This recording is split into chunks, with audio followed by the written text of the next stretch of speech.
Hola, ¿cómo les va? Bienvenidos. Esto es Consenso. Estamos en vivo hasta las 13 horas en la pantalla de TV. Vamos a estar contándoles todo lo que pasó ayer con todas las comisiones, los pedidos de informe. Hoy es miércoles. Hoy cierra la campaña Javier Milei, el presidente de la Nación. Hoy también hay novedades respecto a lo que pueda pasar, como todos los miércoles, afuera del Congreso, en la plaza. Así que vamos a estar recuperando todas esas cuestiones. Vamos a compartir con ustedes los principales títulos y en un ratito también presentamos al equipo.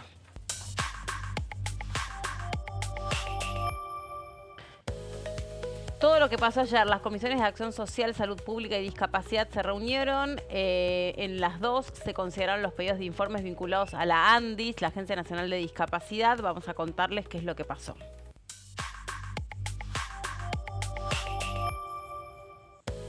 También la Comisión de Vivienda y Ordenamiento Urbano estuvo reunida. Fue una reunión informativa y se abordó la situación del Fondo de Integración Sociourbana.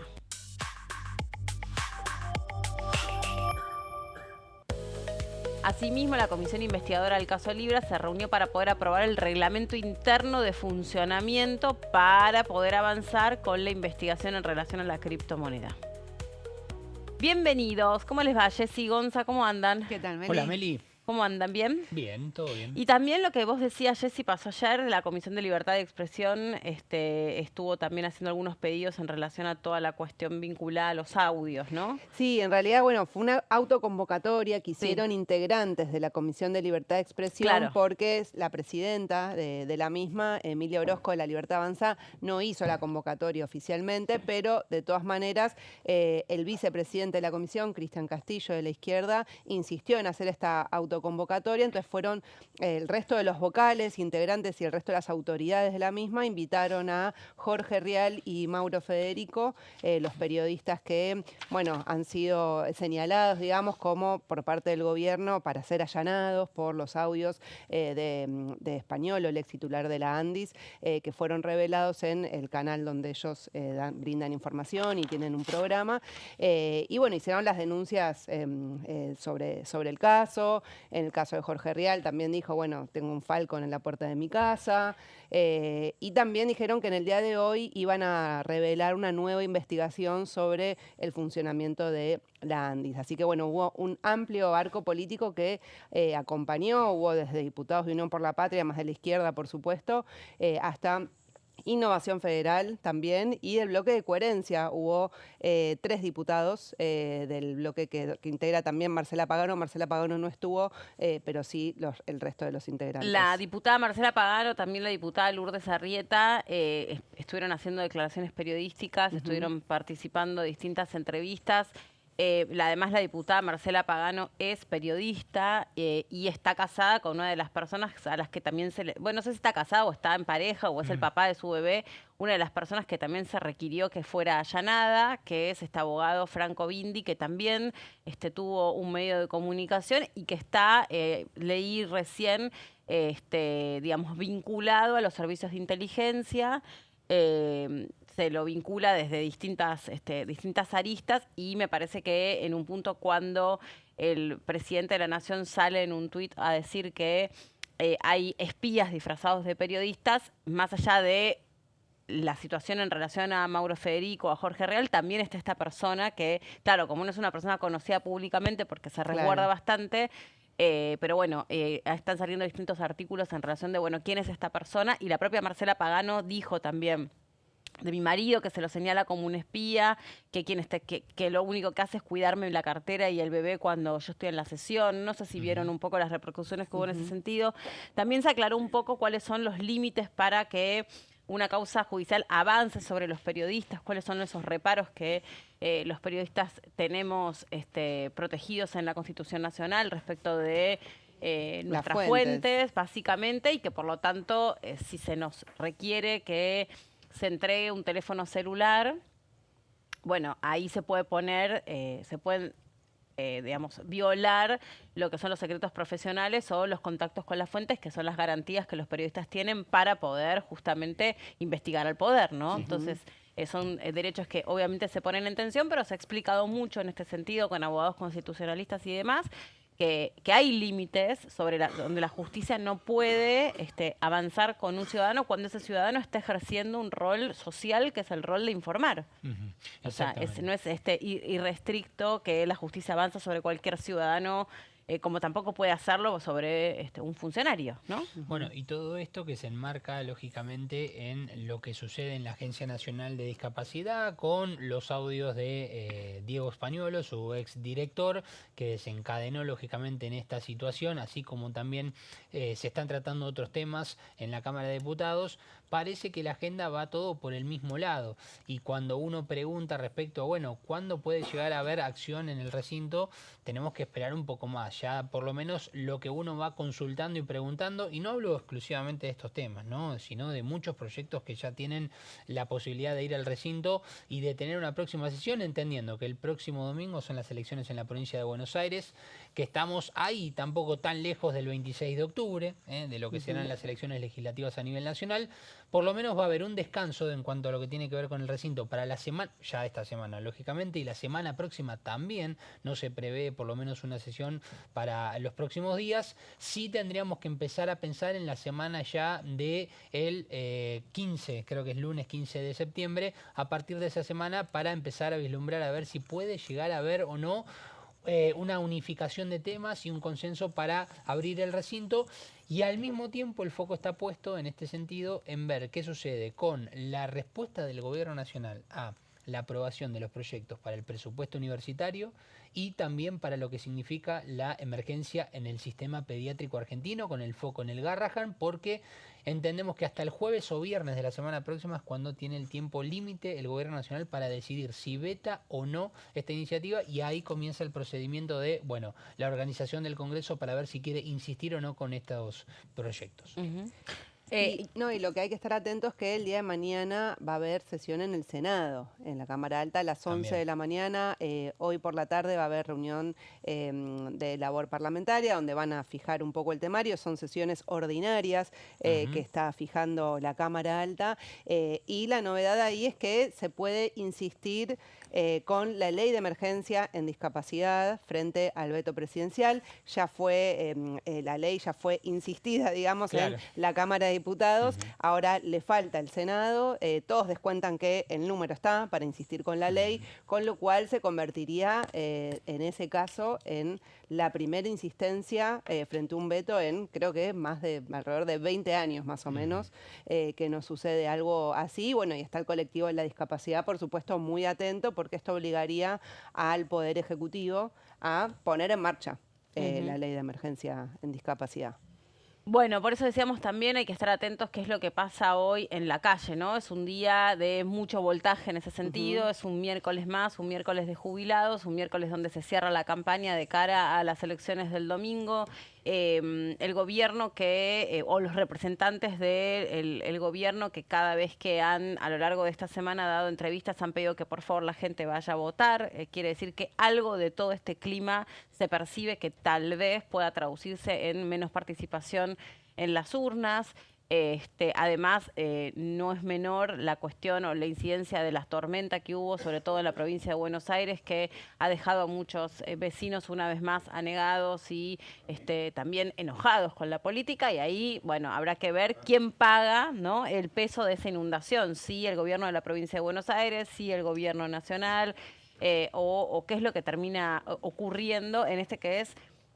bueno, más allá de lo que pasó en la provincia de Corrientes, en la ciudad de Buenos Aires, es un mojón importante dentro de lo que es la trayectoria electoral, porque estamos hablando del distrito más numeroso, que es la provincia de Buenos Aires, y además con muchos bastiones peronistas. Entonces, y ahí hay una noticia que, a ver, no es una noticia en sí, sino que hoy, salvo que haya pasado algo de último momento o que no haya leído, el cierre de campaña lo va a hacer Milei en una zona de Moreno, donde inclusive hoy veíamos las imágenes, hay, bueno, un cierto barral, ¿no? Se ha acumulado agua en la llegada, ¿no? En las adyacencias, digamos, del predio de esta cancha donde Sí. se va a realizar este evento de cierre de campaña del presidente Javier Milei y que, tuvo lógicamente también cierta repercusión por esta indicación por parte del ministro de Seguridad de la provincia de Buenos Aires de que no estaban dadas las condiciones de seguridad para que él pueda hacer el cierre de campaña ahí, lo cual generó por lo menos un foco de atención. La intendenta también salió a pedir a la comunidad que no simpatiza con este gobierno que por favor se abstenga de participar. Para que no se produzca ningún tipo de incidente en ese sentido, y la provincia de Buenos Aires de alguna manera desaconseja que se lleve adelante en ese lugar, y el presidente de la Nación en un streaming dijo ayer que él creía, lo dijo concretamente, que parte del interés por parte del kirchnerismo es incluso, bueno, desarmar un poco la actividad aquí en el Congreso, pero también poner en riesgo o atentar contra su vida. Me parece, por eso decía yo que es un día bastante sensible desde ese punto de vista. Habrá que ver, digamos, qué medidas se toman. Está, por un lado, la custodia presidencial haciendo esta avanzada, y por otra parte la Policía Federal es la que tiene que coordinar que estén dadas las condiciones para que el presidente pueda cerrar la, Sí, de hecho la campaña. Ya había 2 móviles de prefectura en la zona desde muy temprano trabajando, algo que se entiende protocolarmente que suele suceder inclusive hasta desde la noche anterior a cuando hay un cierre de acto de esta magnitud, pensando en la masividad, ¿no?, de la convocatoria. Le damos la bienvenida a la diputada Sotolano, que está con nosotros, que es de la provincia de Buenos Aires por parte del PRO. ¿Cómo le va, diputada? ¿Qué tal? Gracias. ¿Cómo están? ¿Cómo anda? ¿Todo bien? Bueno, decíamos que es un día de fuerte contenido político en el distrito que usted representa. En la provincia, sí, así es. La verdad que es lamentable que el gobernador Kicillof no haya podido garantizar, ¿no?, la seguridad. Más allá de lo político, es institucional lo que tiene que garantizar. Así que bueno, espero que hoy no haya ninguna sorpresa, que podamos tener un acto, digamos, de cierre en Moreno. ¿Usted va a ir? Sí, sí, por supuesto. Sí. Ujú. Soy candidata además en la provincia de Buenos Aires. Sí, pero bueno, por ahí no iba. No, sí, voy a estar acompañando. Muy bien. ¿Y cómo llega el gobierno a estas elecciones del domingo? ¿Cómo llega la imagen del presidente de la Nación con todas las cosas que han ocurrido, con la cuestión de la Agencia Nacional de Discapacidad, los supuestos audios?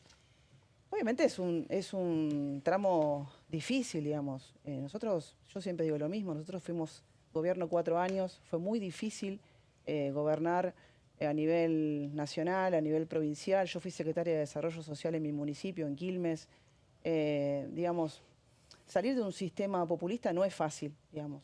Creo que en ese marco el plan de estabilidad económica que el gobierno planteó desde su promesa de campaña, digamos, desde el 23 para acá, lo está llevando con mucho esfuerzo y con mucha dificultad también, obviamente, porque hay mucha tensión política y la verdad que hay un montón de cuestiones que todavía hay deudas pendientes con la sociedad.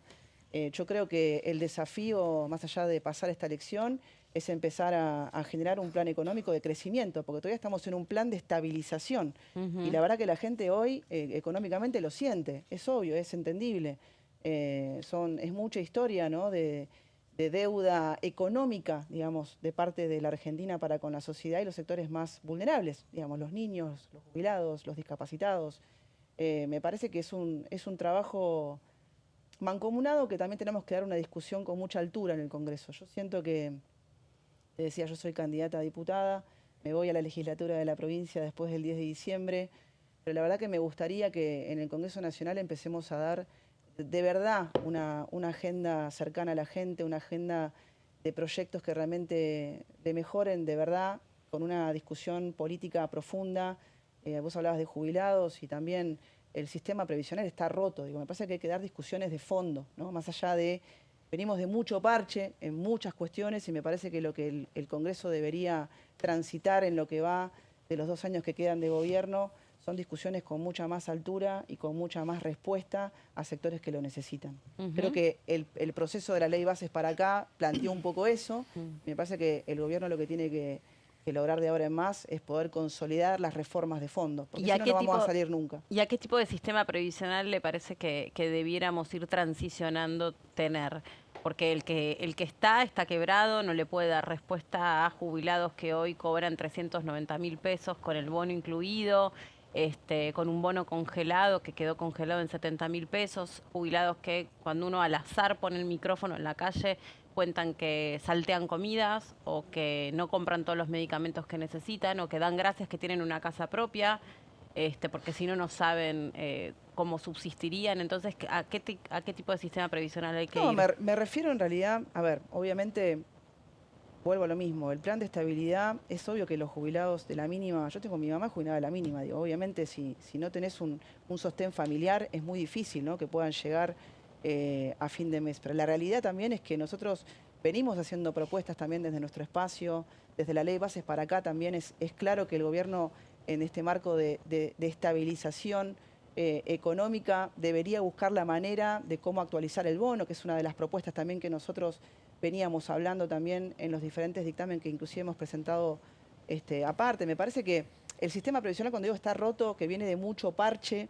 es también discutir de fondo cómo nuevas personas, en mi caso yo tengo 43 años, si el sistema sigue como está, yo no voy a contar con una jubilación cuando llegue la edad de jubilarme. Me parece que hay que analizar muchas variables para hablar de sistema previsional, no solamente una propuesta, sino que llegar a un consenso de cómo está hoy el sistema previsional actual y hacia dónde queremos ir en función de la nueva sociedad, ¿no?, de cómo está hoy la sociedad actualmente. Me parece que es apuntar a un sistema de crecimiento económico para poder dar respuesta, digamos, a un mejor sistema previsional, no solamente de jubilados, sino a los diferentes sistemas, ¿no?, a las pensiones por discapacidad. Me parece que primero es entender que tenemos que salir de este plan de estabilización para poder ir a un plan de desarrollo, de crecimiento, donde le podamos dar respuesta realmente a las generaciones futuras que se quieren jubilar. Claro. Me parece que es eso un poco, poner sobre la mesa no solamente los parches, ¿no?, cuánto le vamos a dar de bono, sino discutir de profundidad qué sistema, cómo estamos y hacia dónde queremos ir como sociedad en términos de sistema previsional. Y en el caso de discapacidad, diputada, porque bueno, fue un debate aquí en la Cámara de Diputados, es una agenda de la gente, digamos, creo, por lo menos hubo varios reclamos. Si cree que fue correcto, digamos, el veto presidencial, o en todo caso, cuáles sean las alternativas, si es que considera que hay algo que atender en la realidad del colectivo de la discapacidad por el nomenclador, digamos, que están desactualizados, etcétera. Sin ninguna duda, y nosotros inclusive presentamos un proyecto para mejorar el nomenclador y está claro que la problemática de discapacidad es muy grande en la Argentina. Venimos también de un sistema también muy cuestionado en términos de las pensiones por discapacidad, a quiénes se otorgaban. Me parece que se enchastró mucho el sistema en términos generales. Entonces, siento que lo que debemos tener es la responsabilidad de vuelta. El plan de crecimiento económico es necesario para dar respuestas. ¿El veto es antipático? Y sí, por supuesto que es antipático, porque obviamente uno entiende la realidad. Yo vengo de un territorio, de un municipio de casi 700.000 habitantes, de una provincia que concentra una gran masa de personas con discapacidad, digamos, jubilados, el conurbano bonaerense, lo conocemos, sabemos perfectamente las realidades que viven los sectores más vulnerables, pero también es ser realistas con qué podés afrontar, con qué presupuesto podés afrontar las diferentes demandas, insisto, en un gobierno que viene hace 2 años recién. Me parece que, y venimos al borde de una hiperinflación, donde la inflación galopaba, donde las jubilaciones estaban licuadas, donde los sueldos estaban licuando muchísimo más. Me parece que la apuesta del gobierno de bajar la inflación la está logrando, ahora el desafío es cómo crecemos. Creo que ahí estamos en este momento de transición entre la baja de inflación y cómo hacemos para que Argentina realmente crezca y empiece a tener diferentes recursos para poder sostener y dar respuestas a los discapacitados, a los jubilados, digo, a los niños, de poder aportar, digamos, un presupuesto en las prioridades de la sociedad más vulnerable.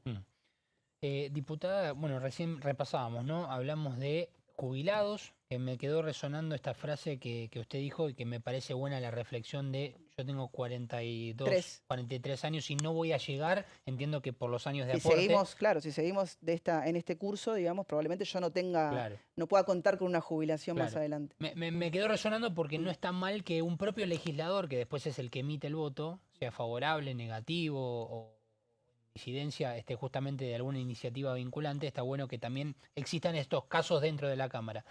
Pero por otra parte también hablamos del sector de la discapacidad, que está pasando por una situación muy complicada, pidiendo una emergencia y el cambio de los nomencladores y demás. Pero también después cada uno podrá tener su interpretación si es en mayor o menor término. Está la cuestión de la niñez, y entiendo que usted está trabajando dentro de la mesa principal en la elección del defensor de la niñez y la juventud. En principio me gustaría saber cómo están trabajando, pero además mucha gente del otro lado que seguramente ni siquiera sabe que hay un defensor o defensora de la niñez y la juventud, para que nos cuente un poco en detalle. Bueno, la verdad que es una de las tareas más gratificantes que estoy teniendo dentro de mi trabajo en la Cámara. Yo soy miembro de la bicameral, estamos en el proceso del concurso para elegir un defensor o una defensora. El compromiso, digamos, y el trabajo mancomunado de todos los espacios políticos que estamos teniendo dentro de la bicameral para garantizar principalmente la institucionalidad de la defensoría, ¿no? Especialmente después de la autoprórroga de la ex defensora Marisa Graham. Desde la bicameral nos comprometimos a garantizar que la Defensoría Nacional siga funcionando hasta tanto podamos resolver el concurso, que ya venimos avanzando hace muchos meses.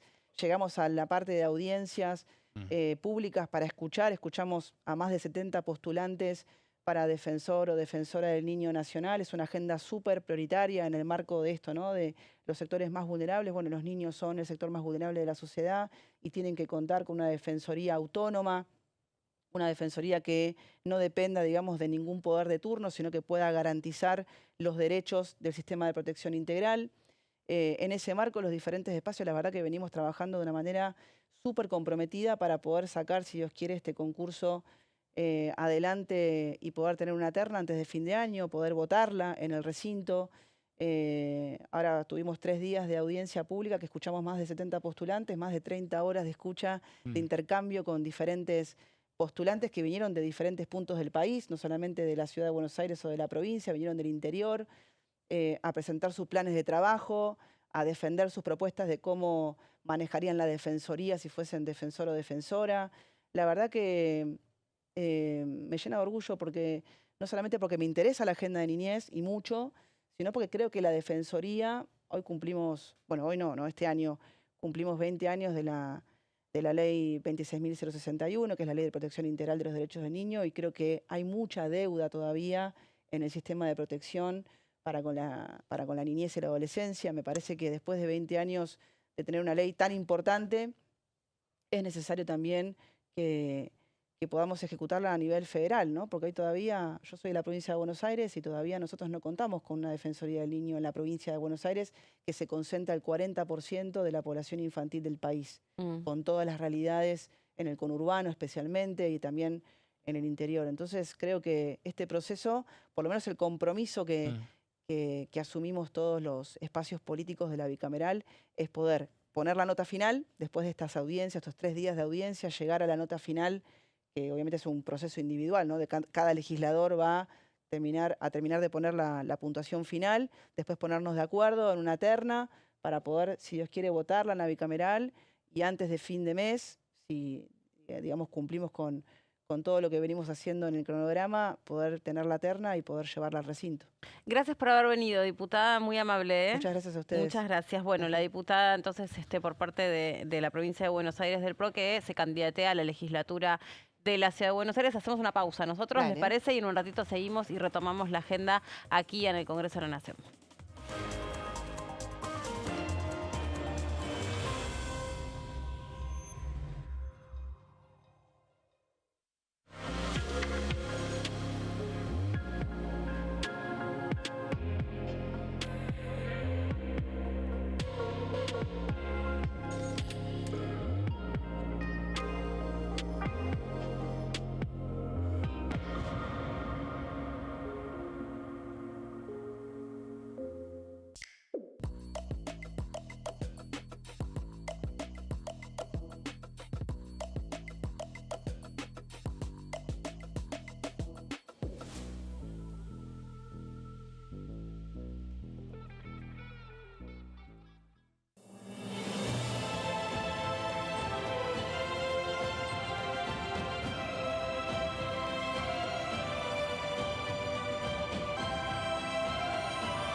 La bancada, de lunes a viernes, 13 horas.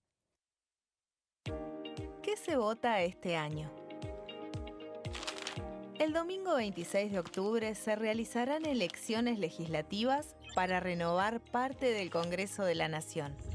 La Cámara de Diputados se renueva por mitades cada 2 años. Este año se elegirán 127 diputados. La cantidad de bancas asignadas a cada distrito se determina en función de la población de cada provincia, asegurando un mínimo de 5 diputados para aquellas con menor cantidad de habitantes. En tanto, el Senado está conformado por 72 integrantes y cada 2 años se renuevan por tercios. Este año finalizan su mandato 24 senadores que fueron electos en 2019. ¿Qué elige cada región en la elección nacional? Región Noroeste, NOA. Jujuy renueva 3 bancas en la Cámara de Diputados. Salta renueva 3 bancas en el Senado. Renueva 3 bancas en la Cámara de Diputados. Catamarca renueva 3 bancas en la Cámara de Diputados. Tucumán renueva 4 bancas en la Cámara de Diputados. Santiago del Estero renueva 3 bancas en el Senado. Renueva 3 bancas en la Cámara de Diputados. La Rioja renueva 2 bancas en la Cámara de Diputados. Región Noreste, NEA. Formosa renueva 2 bancas en la Cámara de Diputados. Chaco renueva 3 bancas en el Senado. Renueva 4 bancas en la Cámara de Diputados. Misiones renueva 3 bancas en la Cámara de Diputados. Corrientes renueva 3 bancas en la Cámara de Diputados. Región Cuyo. San Juan renueva 3 bancas en la Cámara de Diputados. San Luis renueva 3 bancas en la Cámara de Diputados. Mendoza renueva 5 bancas en la Cámara de Diputados. Región Pampeana. Santa Fe renueva 9 bancas en la Cámara de Diputados. Entre Ríos renueva 3 bancas en el Senado. Renueva 5 bancas en la Cámara de Diputados. Córdoba renueva 9 bancas en la Cámara de Diputados. La Pampa renueva 3 bancas en la Cámara de Diputados. Buenos Aires renueva 35 bancas en la Cámara de Diputados. Ciudad Autónoma de Buenos Aires renueva 3 bancas en el Senado. Renueva 13 bancas en la Cámara de Diputados. Región Patagónica. Neuquén renueva 3 bancas en el Senado. Renueva 3 bancas en la Cámara de Diputados.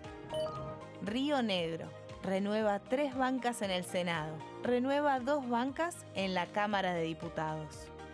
Chubut renueva 2 bancas en la Cámara de Diputados. Santa Cruz renueva 3 bancas en la Cámara de Diputados. Tierra del Fuego, Antártida e Islas del Atlántico Sur renueva 3 bancas en el Senado. Renueva 2 diputados nacionales.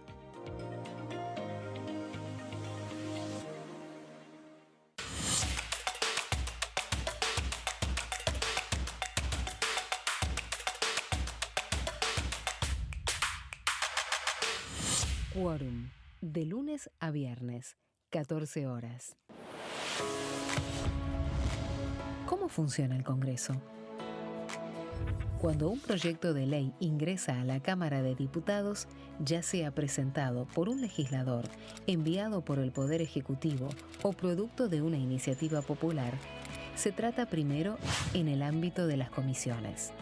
Las comisiones son el espacio de análisis y debate sobre los proyectos conformadas por legisladores de distintos bloques.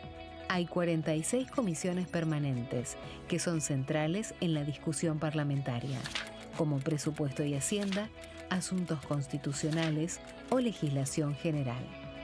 Existen también 32 comisiones especiales que tratan temas específicos. En su mayoría son bicamerales, es decir, que están compuestas por diputados y senadores, como la bicameral de trámite legislativo, encargada de analizar los decretos del Poder Ejecutivo. Para que un proyecto sea tratado en el recinto, debe contar con el apoyo de la mayoría de los integrantes de las comisiones a las que haya sido girado. Al finalizar una reunión de comisión, se dictamina sobre la pertinencia de tratar el proyecto en el recinto. El dictamen puede plantear la aprobación del proyecto o su rechazo.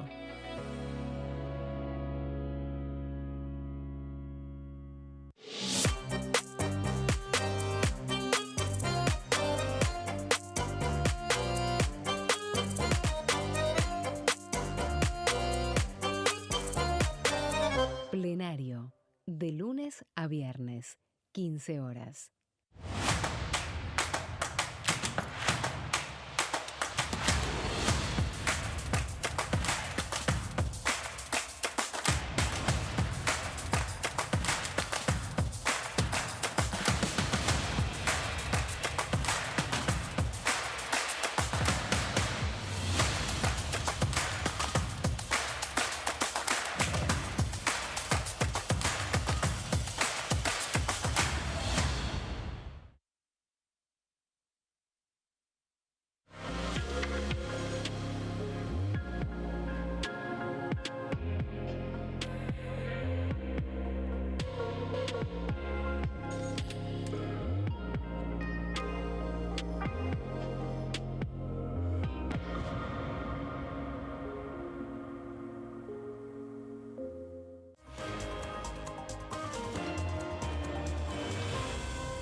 Bueno, muy bien, Jessy. Ayer decíamos que se avanzó con pedidos de informe sobre el tema Andis.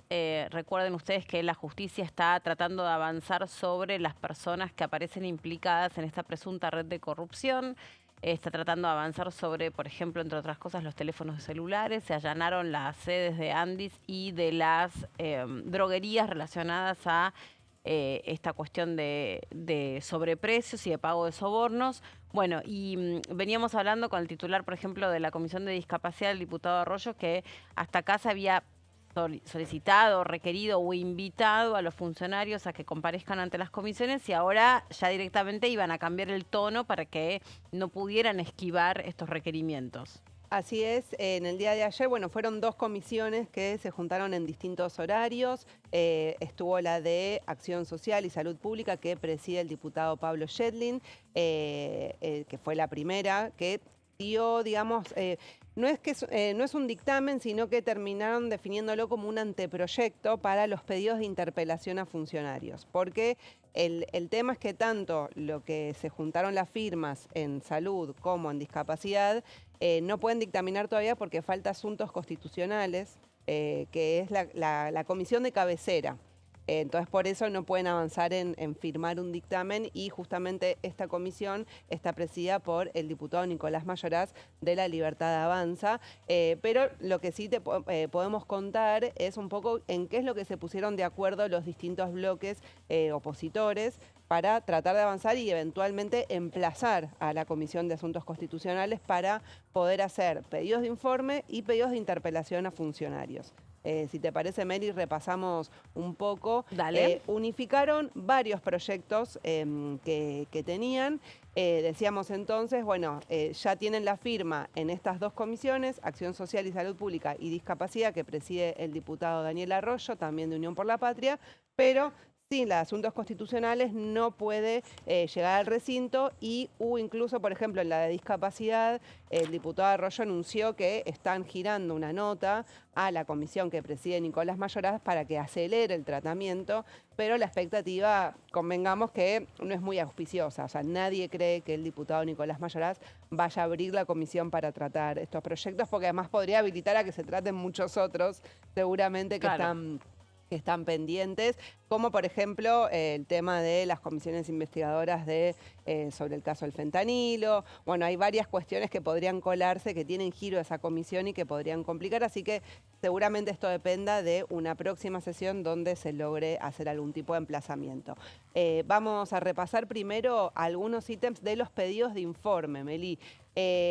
habla mucho sobre las contrataciones con la droguería suizo-argentina. Quieren los diputados un detalle de cómo fue la evolución, ¿no? O sea, cómo empezaron siendo cuántas eran las contrataciones que tenía el Estado con esta droguería a principios del mandato de Javier Milei y cómo evolucionaron durante todo este periodo hasta este casi más de año y medio. También, ¿cuáles fueron los funcionarios involucrados en estas contrataciones, ¿no? También quieren que se identifique cómo fue todo el proceso, quiénes pusieron la firma, quiénes avalaron todo esto, cuáles son los contratos finalizados y vigentes dentro de lo que es la Agencia Nacional de Discapacidad. Esto ya más allá de la suizo-argentina, es decir, los diputados lo que quieren ver es hacer como un relevo de todas las contrataciones que hay, no solamente la que involucra a Droguería Suizo-Argentino, que es la que está siendo investigada en la causa. Y después también laboratorios y farmacéuticas proveedoras de la Agencia Nacional de Discapacidad.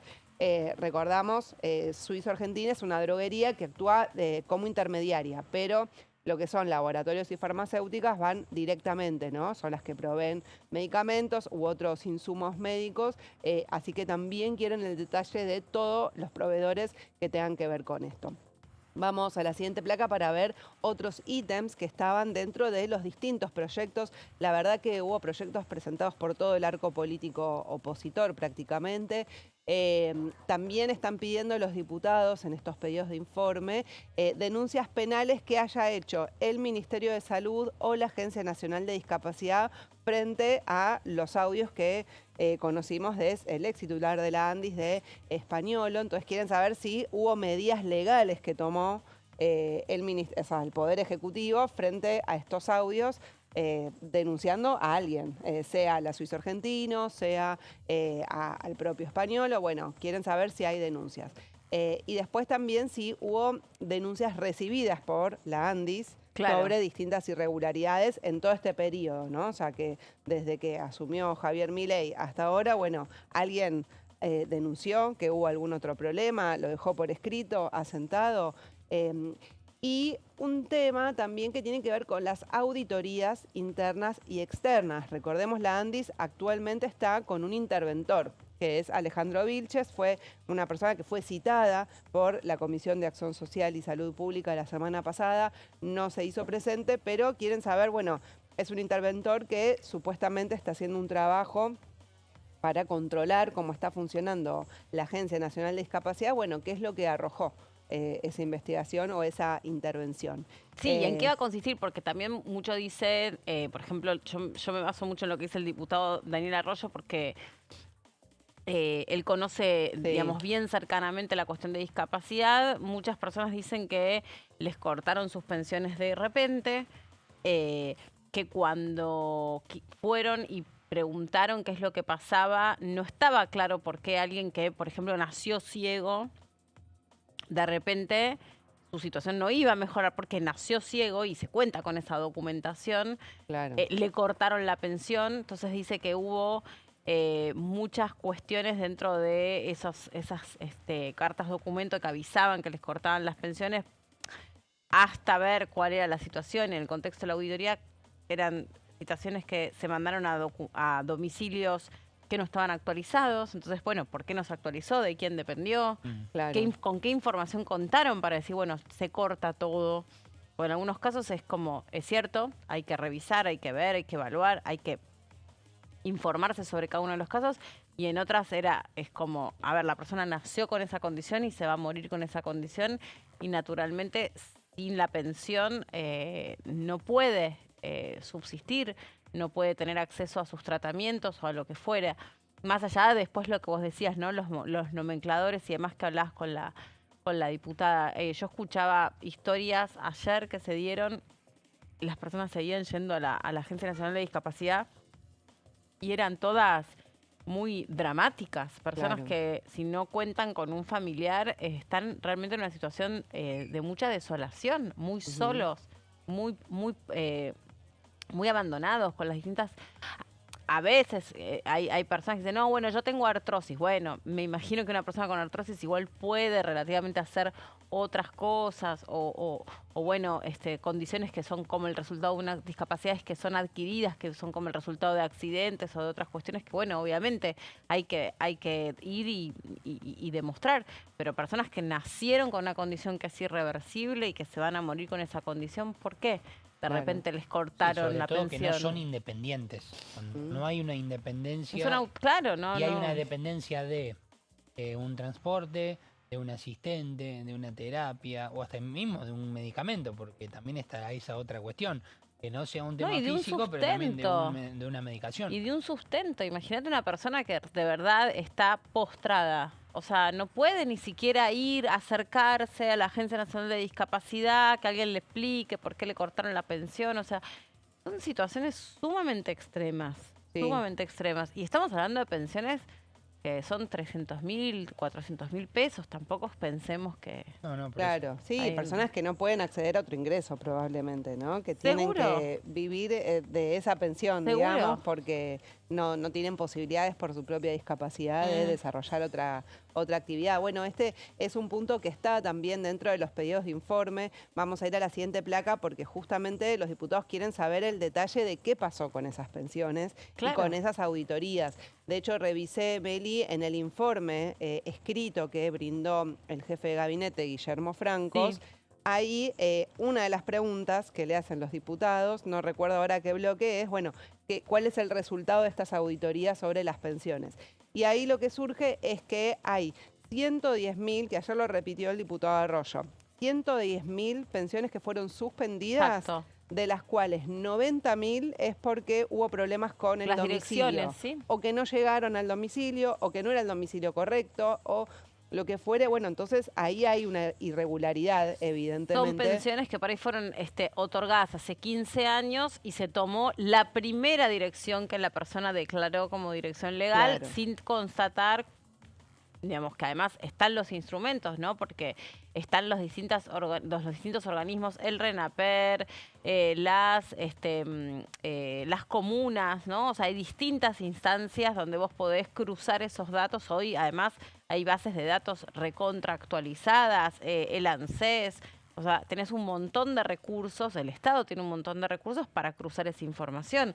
Digo, si el Estado te tiene que intimar porque vos tenés impago un servicio o te tiene que intimar con una multa que vos cometiste en un determinado municipio, te llega en un minuto esa información. Los correos electrónicos, digo, hay múltiples plataformas mediante las cuales las personas se notifican. Tiene esas herramientas, eso es lo que señalaban. Las tienen que tener, además, ¿no? Entonces, digamos, ¿y cuánto ahí estamos auditando, ¿y cuánto te tarda esa auditoría? ¿En qué consiste esa auditoría? ¿Quién la está llevando a cabo? ¿Cuál es el ente o la persona que está llevando a cabo esa auditoría? Porque aparte a todas por igual, ¿no? O sea, ¿por qué no distinguir las que son discapacidades que ya se saben que son irreversibles? Son permanentes, las permanentes, o sea, lo que te decía antes. Lo mismo en su momento cuando se discutió esta cuestión del certificado único de discapacidad. ¿Por qué una persona que tiene un hijo con síndrome de Down tiene que ir permanentemente a decirle a una junta médica, miren, acá está mi hijo que nació con síndrome de Down, si es una condición que es irreversible? Claro. ¿Por qué? Porque además es muy doloroso. Te juro, escuchás las historias y son tremendas. Yo creo que debe haber habido gente que se aprovechó. Yo me acuerdo que había una investigación periodística ahí me acordé del periodista Nacho Girón, que había hecho toda una averiguación de las personas que compraban los permisos para estacionar libremente en la calle, diciendo que en el auto lo maneja, lo conduce o viaja alguien con discapacidad. Y me acuerdo que él había contado todo este circuito de dónde se vendía, cómo se vendía y que es para evitar que te acarreen el auto, que te lo lleven. O sea, que tiene que haber habido un montón de gente que se aprovecha de la discapacidad, que es un seguro, pero no creo que sea la gran mayoría. De estos 110.000, no creo que estos 110.000 se hayan aprovechado. Claro, igual hay que entender también que hasta el propio Daniel Arroyo, recordemos, diputado de Unión por la Patria, presidente de la Comisión de Discapacidad y autor, impulsor, promotor principal, digamos, dentro de la Cámara de Baja de este proyecto que se terminó aprobando, que se aprobó en diputados, se aprobó en el Senado, que lo vetó el presidente Javier Milei, que ya la Cámara de Diputados insistió y que ahora falta definir si el Senado junta los votos que en la previa aparentemente están, para insistir y para que quede promulgada la ley justamente que genera un cierto cambio, ¿no? En los nomencladores, en los números, ¿no? Hacia lo que son las asistencias, sean obviamente a través de algún transporte o de las terapias y demás. Bueno, el propio Daniel Arroyo se encargó de decir sí, regularidades hubo. Sí. Sí. Certificados de discapacidad entregados Truchos a personas que no tenían que ser. Sí, Hay. sí. Que pueda existir esta situación que vos comentás, que lo dijo el colega Nacho Girón, respecto a la compra de los certificados para poner en los autos. Hay, sí, seguramente, pero no puede ser tal vez esa la partida para juzgar a todos de la misma manera. Sí. Sí, y sin ir más lejos, parte de los audios que se dieron a conocer, donde está la voz de Españolo, que no fue desmentida hasta el momento, en uno de los últimos también señalan que una de las imágenes que mostró el vocero presidencial, Manuel Adorni, sobre documentación, era una radiografía de un perro, que no había sido algo que se presentó formalmente. Entonces, bueno, esto es parte de lo que quieren dilucidar los diputados con este pedido de información. O sea, saber cuáles son los resultados de las auditorías, ver también esta información sobre cuál fue la documentación falsa que se presentó, cuáles son los casos, las suspensiones, las bajas y las denuncias que hay en curso por bueno, algunas avivadas que seguramente o irregularidades que pudo haber habido en la entrega de estas pensiones. Esto es lo que tiene que ver con pedidos de informe, pero vamos también a la siguiente placa para ver otro punto importante que tiene que ver con los pedidos de interpelación. Estos se abordaron centralmente en la Comisión de Acción Social y Salud Pública, pero también pasaron a la firma en la Comisión de Discapacidad, que se basa en el artículo 71 de la Constitución Nacional, donde el Congreso tiene la posibilidad de citar y hacer un pedido de interpelación a determinados funcionarios que tengan rango ministerial, ¿no? De esto, bueno, lo que vimos, por ejemplo, con el caso Libra, cuando vino Guillermo Francos, había sido un pedido de interpelación, que sería más como un ping-pong de preguntas y respuestas, donde se puede repreguntar a los funcionarios. Bueno, ¿a quiénes quieren interpelar los diputados que firmaron esta solicitud? Son al ministro de Salud, Mario Lugones, a Karina Milei, secretaria general de la Presidencia, y también a Guillermo Francos, nuevamente jefe de gabinete. Son los tres pedidos en donde más consenso había entre los bloques, fue en el caso de Mario Lugones y Karina Milei, y la propuesta de Guillermo Francos la hizo el diputado Oscar Reño de Encuentro Federal para sumarlo por, bueno, justamente que es de alguna manera garantizarse que alguien venga a dar explicaciones en la modalidad de interpelación, porque es el único que está más obligado a tener que dar, porque puede haber una moción de censura también para sacarlo del cargo, si no viene o si incumple con sus funciones, que no es la misma situación que tienen Mario Lugones y Karina Milei, que podrían no venir sin tener que brindar ninguna explicación si es que esto avanza en el recinto, ¿no? Porque estamos hablando de un avance en la comisión, pero no es que ya se votó en el recinto. Esto todavía le faltan pasos. Lo cual no es lo mismo una visita de Guillermo Francos como jefe de gabinete de ministros en el marco de la presentación de informe de gestión que en lo que significa una interpelación. Más allá de que él en la presentación del informe 144 de la Jefatura de Gabinete de Ministros habló del tema, no es el mismo contexto, porque ahí ya estaríamos hablando de preguntas y respuestas directamente vinculadas al tema, y recordemos que sería en este caso, si es que Guillermo Francos es convocado y viene, la segunda interpelación desde que Javier Milei es presidente del jefe de gabinete por dos temas distintos. Este sería el segundo, el primero había sido por el caso de la criptomoneda Libra. Claro, exactamente. Sería la segunda interpelación que tendría que venir a cumplir. A donde también recordar que en el caso de la criptomoneda Libra, que en un ratito también nos podemos referir a qué fue lo que pasó en la comisión, en ese caso de nuevo Francos no estaba o no aparecía bajo ningún punto de vista responsabilizado de ninguna cuestión, y sin embargo tuvo que, bueno, por el rol que ocupa y además por yo le voy a decir la plasticidad que tiene, sinceramente es una persona que sabe recepcionar muy bien, es muy bueno declarante, declarando. Es una persona que además conoce mucho cómo se producen las cuestiones aquí dentro del Congreso de la Nación, porque ha sido senador también. O sea, es una persona que conoce perfectamente... digamos, se le nota la experiencia que tiene en su qué espalda, consiste, ¿no? claro, no solamente cumplir con la norma, sino también el cómo cumplir con esa norma, ¿no? Con qué generosidad das respuestas o con qué astucia esquivás respuestas, etcétera, etcétera.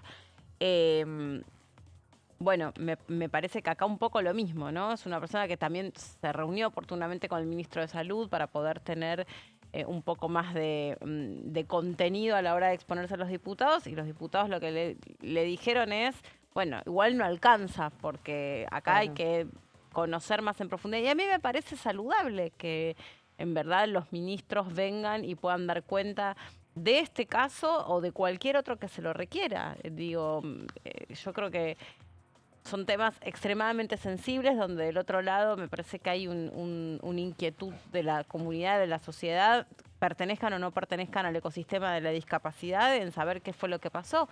Y además pues es un gobierno que pregona que ellos no son corruptos. Me imagino que nadie va a pregonar que lo son, pero digo, justamente que venían como a terminar con todo eso. Entonces, si efectivamente hubo una red donde alguien sacó provecho de una posición, sea quien sea, funcionario de primera, segunda, tercera línea, creo que lo mejor y lo más saludable es que se den las explicaciones y que se puedan correr esas personas y que eso no le quite institucionalidad al gobierno, ¿no? Sí, habría que ver, bueno, hasta el momento no hubo muchos detalles por parte del Poder Ejecutivo. De hecho, cuando vino Guillermo Francos a su informe de gestión, fue consultado por todos los audios. Lo que pasa es que era todo muy, muy reciente también. Era muy reciente, pero evitó referirse al tema acordate y a que dar respuestas precisas, claro, como que no fue con información. Pero después acordate que aparecieron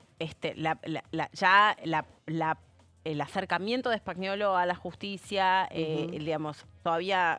Bueno, igual no hay en este sentido, digamos, está bastante blindada la cosa, ¿no? Me parece que la justicia tiene que actuar y tiene que avanzar. Igual fue bastante claro a la hora de hablar de cómo fue la salida de Spagnuolo. Ahí sí tuvo una cierta claridad, dijo, bueno, si no hay una salida, una aclaración respecto a este tema, bueno, la mejor manera es sacando del medio el Claro, funcionario. no, me refería más a las preguntas de los diputados en torno a, por ejemplo, las contrataciones con la droguería suizo-argentino, que eso es información que el jefe de gabinete puede pedir. Seguro. Y tienen el listado, digamos, o sea, podría haberla llevado, o sea, tuvo una oportunidad para mostrar, digamos, si es que no hubo ninguna irregularidad, llevar pruebas, pero optó más por referirse al tema de las pensiones, las auditorías que estaban haciendo sobre el colectivo de la discapacidad y no sobre los audios que se conocieron y dar detalles sobre la relación con la droguería suizo-argentina. Así que eso todavía no tenemos detalles, veremos si la justicia avanza o no. Sí, me da la impresión que se debe también un poco a esto de lo inmediato que fue todo. Inclusive hasta la propia convocatoria de la Comisión de Salud y Discapacidad, recordemos, de Mario Lugones, que también fue como muy reciente a cuando había, bueno, aparecido cada uno de los audios y demás, pero veremos en definitiva qué respuesta hay ahora. Bien, ¿no? Bueno, hasta acá llegamos nosotros. Obviamente durante todo el día seguimos contándoles a la pantalla de TV qué es lo que va sucediendo y ocurriendo. Mañana también hay comisiones, así que seguimos de cerca todos los detalles y nos vemos mañana. Será un placer. Dale, muy bien, gracias Jess, mañana nos vemos. Que estén muy bien, que tengan linda tarde. Chau.